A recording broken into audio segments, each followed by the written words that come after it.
Welcome to the Dr. Tim Jennings Show, where we seek real answers to life's real problems. I'm Dr. Tim Jennings, here with Susan Collenberg and Lori Atkins. Welcome to the show today. We are going to be talking about the developing brain and how you can give your children the best brain possible. But first, we have a question coming to us from Carl. And he's asked Dr. Jennings, how can we alert our children and youth to the importance of understanding the difference between good and evil and the battle that's going on between those two principles? Yeah, so one of the things that I think that people have to do, you have to first understand what do you mean by good and evil. You have to have some understanding of it yourself. And so what I give the analogy of is really how did your kids come to know to brush their teeth as they grew up? You know, when kids are small, they're given a rule to brush their teeth. Mm-hmm. But somewhere, by the time they reach adulthood, they're no longer brushing their teeth because you have a rule. What happened in that transition? How'd that come to be? Many people that I deal with in religious groups and religious circles don't know how to do that when it comes to principle-based living. They want to make a rules-based living. Right. Mm-hmm. We have a rule for everything, rule for this, rule for that, rule for the other thing. And if you don't keep the rules, somehow you feel guilty. And then what happens is a lot of young people find that some of these rules really don't make a lot of sense, and then they throw off the whole thing. Mm-hmm. That would be like teaching kids to brush their teeth only because of a rule, and they never learned any reason beyond the rule. Well, are they likely to keep doing it after they leave home? No. So what happened? They came to understand the reasons why there was a rule when they were young, and they came to understand that there's actually design law involved here, the second law of thermodynamics. If they don't brush their teeth, they decay. And why would I want my teeth to decay? It makes so much sense to live in harmony with it. So we got to teach kids how life really works, what healthy and unhealthy is. Okay? And then under that umbrella, you can actually then teach evil is the exploitation of other people for selfish gains. Without that, then a lot of people have evil being a lot of things that are actually neutral and not evil. It's evil to wear jewelry. It's evil for women to wear dresses. It's evil to wear cosmetics. This isn't evil. Yeah. This is not evil at all. Sense. No, it doesn't make any sense at all. No, evil is the exploitation of other people for selfish gains. That's evil. Okay? But the rest of this is just cultural. But what happens is we label things as evil, and then kids then get confused about what actual evil is, and they don't know how to live a healthy life. So I think we need to actually come back to understand principle-based living ourselves, and then we can communicate why these principles are healthy, because it actually is healthy. Exactly. In your books and your lectures, you talk about transgenerational influences. So explain to us what transgenerational influences on brain development. Right. Yeah. What does that mean? So transgenerational means that the influence that passes down from parents to their kids, to their grandkids, and their great-grandkids. And what the data actually shows is that when we procreate, we not only pass along our gene sequences, we pass along the instructions telling how those genes to express themselves. It's called epigenetics. So most people know that you have DNA inside the cells of your body. And all the cells of your body have the same DNA. But your skin cells are a lot different than your brain cells, which are different than your bone cells, which are different than your muscle cells, yet they all have the same DNA. Now, how can that be? Because there's a set of instructions that sit above the DNA, telling the DNA in the various tissues of your body, will use these genes here, but don't use these genes here. Right. Okay. Well, not only do we pass along the DNA sequences themselves, which is the library of coded information, we pass along a set of instructions that tell those genes how to express themselves to our kids, and they can pass down to our grandkids and our great-grandkids as well. Okay. What's normal brain development? Yes. So a baby at birth has hundreds of millions of neurons more at birth than the child will have by the time the child's 8 years of age. For the first 8 years of life, the brain is busy killing off neurons by the millions. At first, that doesn't sound good, but conceptualize Michelangelo's block of marble when he gets it, and Michelangelo's block of marble when he's done with it. When he's done with it, he has less marble. But he has a masterpiece. Right. The brain comes into the world prepared to be acted upon by education, environment, experience. Neural circuits which are being exercised and used by the growing child will expand, will become stronger, will recruit more neurons and be strengthened and solidified. Neural circuits which are not being used, the brain will prune, delete, or even reassign. And so this is normal brain development. Thus, the first 8 years of life are absolutely critical in establishing neural pathways that will become platforms for building the rest of one's life. or not. And so it's really, really important what happens in those first 8 years of life. Now, there's a second wave of neurogenesis. Genesis means creation of, neuro means neurons. The second wave of new neurons that peaks in girls at age 11 and boys at age 12, followed by several more years of neural reshaping and pruning. And that, of course, prepares people for adolescence and puberty and secondary sexual development. And so there's another vulnerable time period of what's happening during those years will shape neural circuitry. So fetal development, those early years of life, seem like a very critical, small window of opportunity that you don't get back. Right. What happens with So I just talked from birth to the first 8 years of life. Intrauterинely, this is a very a rapid time of growth. There are times in utero where during fetal development where 50,000 neurons are being produced per second at certain times. So this is a very vulnerable period, and stressors and things that are impacting brain, including if mother should do tobacco or alcohol or drugs or things like that, seriously negative impact on brain development during this time. Okay. If the mother did have some of those stressors, maybe she smoked while she was pregnant, is there any coming back from that? Is all lost if some of those were impacted during uterine development? So the human brain is in a constant state of flux, meaning that until we're dead, the brain is in a state of change. Okay.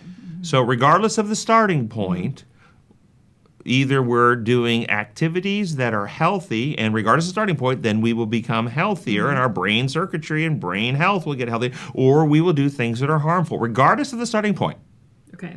Okay? So it's why we can identify these things. It would be a false conclusion to say, well, my mother smoked when I was pregnant. All's lost. Why bother? What difference does it make? Well, it makes all the difference in the world. Okay? You now have decisions to make on what's going to happen. Children given up at birth. Maybe they had a mother who was an alcoholic or drug addict. But what happens from that point on will either make things worse or start healing things. Now, it's true that their starting point, because of the alcohol or drugs that the mother did, is a different starting point than that very same biological being would have had the mother not done those things. Right. But from that point on, it's either healing or more damage. So what are some things that can happen to a child early on that can cause damage in their development? So the things that happen after birth, the big ones would be nutritional. If you don't give them proper nutrition, I think everybody gets that one, okay? Right. If you don't feed a child and give it nutrition, the brain and the body don't develop well. That's pretty obvious. But the ones that aren't as obvious is emotional neglect and abuse. So if mothers are not attentive, the children are not held, they're not cuddled, they're not kissed, they're not touched, the brain develops differently than if they are cuddled and hugged and touched and kissed. And if they're cuddled and hugged and touched and kissed in an affectionate way, then what happens, the brain develops capacities to calm their anxiety circuits and fear circuitry. They have better mood. They're less irritable. They get along better socially later in life. If they are just neglected without even abuse, then the brain doesn't develop these calming mechanisms, and the fear circuitry upregulates, and these kids are more irritable, more anxious, less capable of calming themselves, have more social problems, more mental health problems, more relationship problems later in life. So the brain is in a state of flux, reacting to its environment. It's even worse if kids are actually being abused, exploited, or environments in which there is constant conflict and hostility going on. This upregulates even more than the neglect itself does, the fear and anxiety circuits, and there's more mental health problems because of it. And this is where sometimes you hear that a two-parent home is always better for the children, but you're saying that level of conflict and stress may make that not the case. What the data shows is a two-parent home that's loving, nurturing, supportive, healthy, good boundaries without much conflict is the healthiest home for kids. Right. But a single-parent home where there's good love, support, nurturance, good boundaries, not a lot of conflict, is healthier, and kids do better than if they're in a two-parent home where there's constant fighting, conflict, argument, hostility. That type of a home is an unsafe place. It makes the kids constantly be fearful for themselves, which upregulates or fires the fear circuitry, which causes their brains to develop in ways where they're less capable of calming themselves, have more social impairments. Now, just to kind of throw this out there is a design law. We talk a lot about design laws in this show. Law upon how reality works, how things are built, called the law of exertion. Okay. If you want something to get stronger, you must exercise it. You want strong muscles, you've got to exercise them. You want strong math ability, you got to work problems. You want strong musical skill, you got to practice your instrument. So this is normal physical health.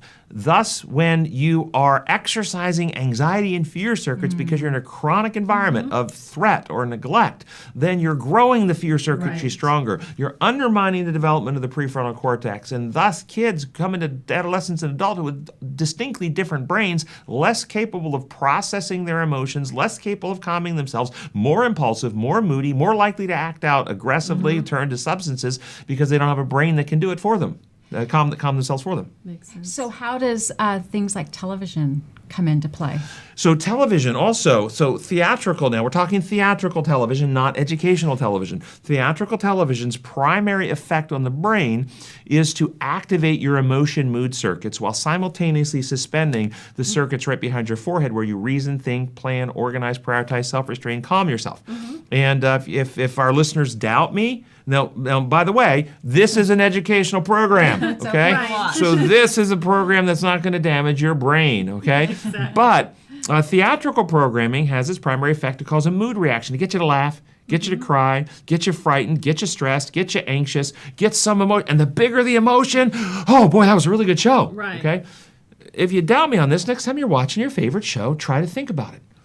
And I when I'm watching shows with people, there's very, very few programs that I can watch on TV that are actually enjoyable because most of them are so stupid. Yes. And I will say, this is ridiculous, this no is dumb. And way. I'll start pointing it out, and people say, you're not supposed to think about it. So if you understand what theatrical television is doing, activating emotion circuits, suspending prefrontal cortex circuits, and you understand the law of exertion, if you want something to get stronger, you must exercise it, because if you don't use it, you lose it. Then what happens, a lot of theatrical television, especially during the developmental years, but it still happens in adults too, you overdevelop emotion circuits, you undevelop your reason, thinking, self-restraint circuits, and then when adolescents hit, they're more aggressive, they act out more, they're more moody, they can't calm themselves, they turn to substances, they're more likely to sexually act out, and all the data, multiple studies document this is true. And it's not simply because they're getting bad content. Right. It's the media itself is structurally changing brain. brains. That's what's happening. Even with G-rated programming, you get this type of stuff.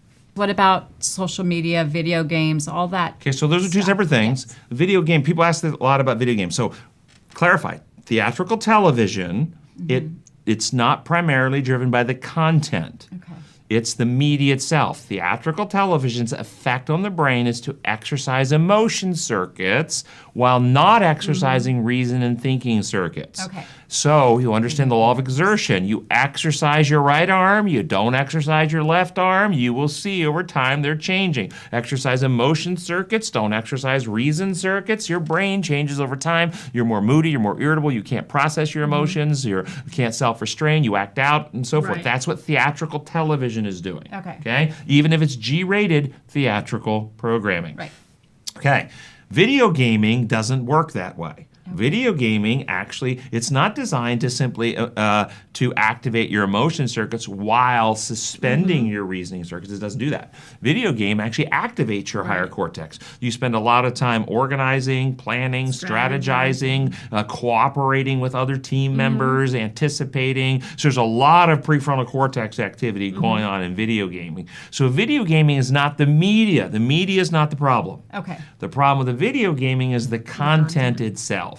Okay. And the content of the video gaming can be very corrosive. It can do things built into the game system of reward, and it's basically tapping into the reward dynamics of winning, getting points, getting to the next level, reward dynamics. It can build in things that go inherently against our normal wiring. For instance, the normal human being has a reluctance, a hesitation, and discomfort with killing another human being.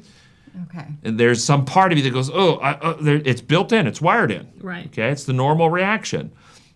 Video gaming can cross-wire that and give you points for killing people. Right. Where you suddenly are, and in fact, More graphic, the better. well, in some cases, that's right. And so this type of gaming can cause people to, instead of feeling reluctant, they can be deconditioned to do things perhaps driving in wild and crazy ways, hitting people with the car, killing people, these types of things. And in fact, this has happened where people have played video games and gone out into real world and done some of the stuff they did in their video gaming. So the video gaming, the real problem is the media itself. There can actually be benefits in video gaming. Video gaming can be used to teach cognitive strengths and skills, and video gaming can be used to treat certain mental health disorders. And there's even some reports out there showing that neurosurgeons who grew up playing video games are actually better at handling the micro instruments of their remotes that go into the brain than those who didn't. They have better fine motor control over those.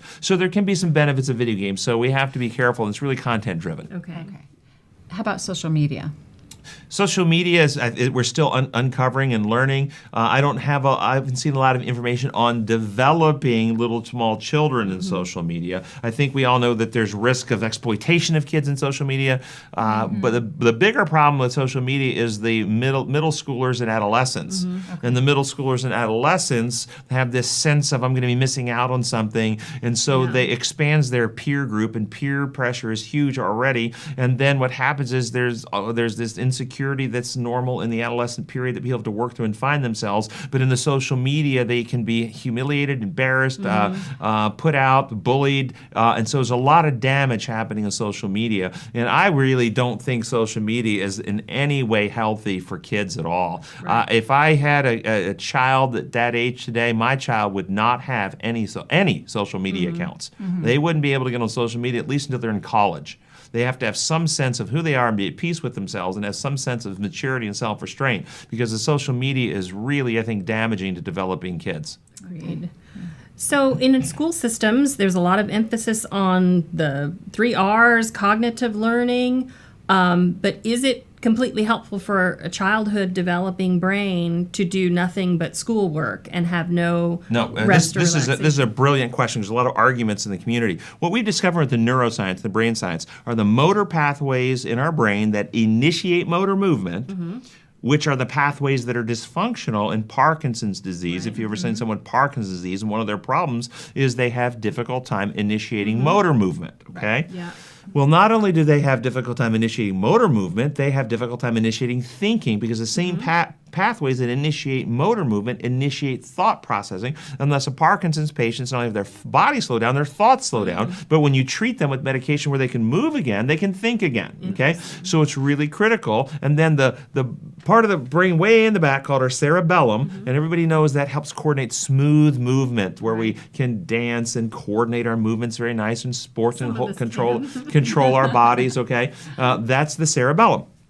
What we know now is that the central portion of the cerebellum not only is involved in coordinating and making our thoughts organized and smooth. And so for a healthy brain development, kids need playtime. They need to engage in activities and sports that help them gain mastery over their physical body, because as they gain mastery over their physical body, it will help them develop the neural pathways that will help initiate and organize their thinking processes. So if we just sit them at desks and have them study, we're not actually developing the brain in the healthiest way. So is there an age that where you get more benefit, and then it starts to where a child should do more schooling? You know, is there an age where the exercise in the outdoor is much more beneficial, and then as they get older, you should be? I haven't seen any data on an age relationship. In fact, I would say there's probably no age relationship in which exercise does not benefit learning. Even in adults who exercise have exercise periods built into their learning. They learn better, because when you exercise, you turn on neurotrophins, and neurotrophins cause neural sprouting and increases neuroplasticity. So I don't think there's any any age where you don't need exercise. Okay. So these classes that have basically completely eliminated recess are actually harmful to kids. Counterproductive. Harmful. I would say harmful to kids. They're not doing what's best for the kids' brains. Interesting. And they're actually leading to more anxiety and stress. There's a lot of energy that builds up. Kids need to go out and release some of that, and it's healthy for them to do so, and they'll learn better afterwards. And so I think it's very counterproductive. Okay. So we did a whole other show on the importance of sleep. Talk about the importance of sleep in the developing brain. What are the normal sleep requirements for young children through adulthood? So I don't remember the exact off the top of my head. I can tell you that the adult over age 25 needs 7 to 8 hours a night. The 20-year-old or the 25-year-old needs 7 to 9 hours a night. And then basically about every 4 to 5 year period going down, you add an hour on. Okay. And infants need 17 hours of sleep a day as an infant for the first 3 months of life, and there's a reason for this. The brain is highly metabolic. It's doing a lot of activity, and as it does that activity, there's waste products, byproducts of metabolism that need to be removed. Children's brains with these millions of neurons that are being pruned, deleted, and removed, there's a lot of waste products that need to be cleared out, and all those waste products are cleared out during sleep. That's when the waste products are cleared out. That's when memory is consolidated, and children are learning a lot more. They have to learn all kinds of stuff we don't need to learn, and so they need more sleep to consolidate all the stuff they're learning. And so as we age and our brain develops and we're learning, we need less and less sleep up until the adult sleep of 7 to 8 hours a night. Excellent. So, talking about the adult brain, is there any hope for us now? I wanted to mention something else, and that was talking about the epigenetic stuff going back. One of the things that we've discovered is that if this is a study done from the Netherlands in World War II. And during Netherlands World War II, pregnant women had about 500 calories of food per day during their pregnancy, which is a famine condition. And what they discovered is the children born of the mothers that were in the famine condition had significantly higher rates of obesity, diabetes, and metabolic problems than their brothers and sisters of the same parents. They went back and then did genetic analysis on the SIB ships here, looking at the brothers and sisters, and those who had that were born during the famine period and who ended up being obese had 5% less little tags on a specific gene, which resulted in that gene having greater expression in their body, and this gene was associated with the ability to extract energy from food. And so basically what was happening is during the mother's pregnancy, because there was such little caloric intake or energy intake coming in, a signal was sent to the developing fetus that you're coming into a world with very little food available. And so the genes were epigenetically altered to increase the body's ability to extract energy from food, so they'd be more likely to survive in that environment. And then the war ends, normal amount of food is available, the kids eat normal amounts of food, and they end up obese and diabetic with high cholesterol and metabolic problems. And so that's just an example of how life experiences and what the mother is going through can epigenetically alter the genes of the child and have lifelong health effects on that child.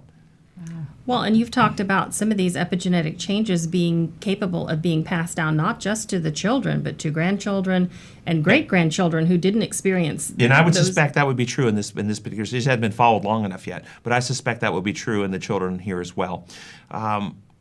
Other things, mothers who are highly stressed during pregnancy.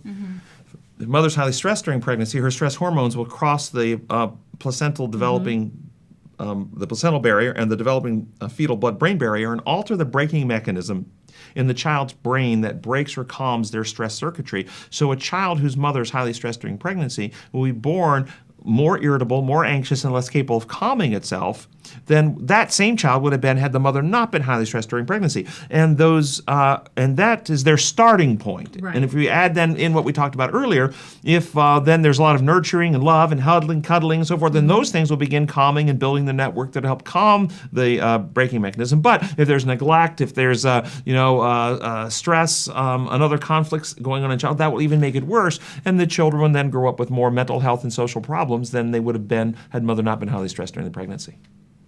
Wow. So there is hope for the adult brain, regardless of our starting point. Yes, so wherever we're at today. It's in a constant state of flux. Yes, so if you exercise regularly, get regular sleep, eat healthy foods, do meditation on a God of love, 20 minutes a day, 12 minutes a day for 30 days, we can see growth in the love circuits and calming of the fear circuits with 30% improvement in memory testing and lower heart rate and blood pressure, all within 30 days of meditating on a God of love. But meditating on a wrathful God or a punishing God or an angry God, you don't get these benefits. So yeah, your brain's in a constant state of flux based on the choices you make and the activities you engage in. Make healthy choices, you move yourself down healthy pathways. Wow, Dr. Jennings, thanks for all that information on developing brain. If you would like more information on the developing brain or your brain, go to timjenningsmd.com. He's written several books. He's written The God-Shaped Brain, The God-Shaped Heart, The Aging Brain. Go to his website and get more resources there. We look forward to seeing you on our next show. Thanks for joining us on the Dr. Tim Jennings Show.